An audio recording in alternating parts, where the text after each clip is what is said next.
Alright, so we've got our first real glimpse of what's coming in Dune, Part 3, and let me tell you, it's not what some people might be expecting.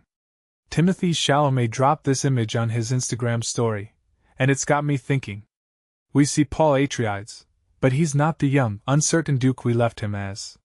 He's got this mask on, but those iconic blue eyes, the ones that show he's been deep in the spice, are piercing through. And what's really striking, what immediately grabs you, is that his face looks scarred and burned. This isn't just a cosmetic change, it feels like a physical manifestation of the immense burden he's carrying. Now, for those who've been following the books, this image, and the fact that Dune, Part 3 is adapting Dune Messiah, makes a whole lot of sense. This isn't going to be a straightforward continuation of Paul's rise to power. Dune Messiah picks up 12 years after the events of the first novel, and by then, Paul isn't just a leader, he's a galactic emperor who has unleashed a devastating jihad across the universe. The sheer scale of that conflict, the billions of lives lost, is something that I think many viewers might not fully grasp from just the first two films. It's a brutal, galaxy-spanning holy war, and Paul, despite his prescient visions that suggest it was the best possible outcome, is directly responsible. What makes this so compelling, in my opinion, is the shift in focus. We're moving from Paul's struggle for survival and his ascent to power to the crushing weight of that power. The scars on his face aren't just from a battle, they're from the internal and external wars he's waged. This is where the commentary on leadership and destiny really kicks in. Is Paul a messiah, or is he a tyrant? The source material grapples with this intensely, and I'm really curious to see how Villeneuve translates that moral ambiguity to the screen. Many might see him as a hero, but Dune Messiah forces you to confront the horrific consequences of his actions.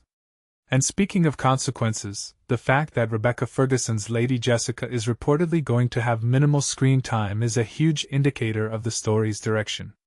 In the books, she's a central figure, but in Dune Messiah, the narrative is much more focused on Paul's internal torment and his attempts to navigate the political and religious landscape he's created. It suggests that Villeneuve is committed to exploring the darker, more introspective aspects of Paul's journey. This isn't just about expanding the universe, it's about dissecting the soul of its protagonist. Another detail I find fascinating is how Villeneuve is handling Alia. In the books, she's a precocious, almost terrifyingly aware child. In the films, she's been presented through psychic visions, with Anya Taylor-Joy giving us glimpses of her potential. This alteration, while significant, might actually serve the narrative of Dune Messiah well. It keeps the focus squarely on Paul's internal struggles and his prophetic abilities, rather than introducing a new, powerful character who could potentially overshadow his own complex arc. It's a smart move, I think, to maintain the intensity of Paul's personal crisis. Ultimately, this first-look image is a powerful statement. It tells us that Dune, Part 3 is going to be a darker, more mature, and more challenging film. It's not just about the spectacle of Arrakis, it's about the psychological toll of absolute power and the devastating ripple effects of one man's choices.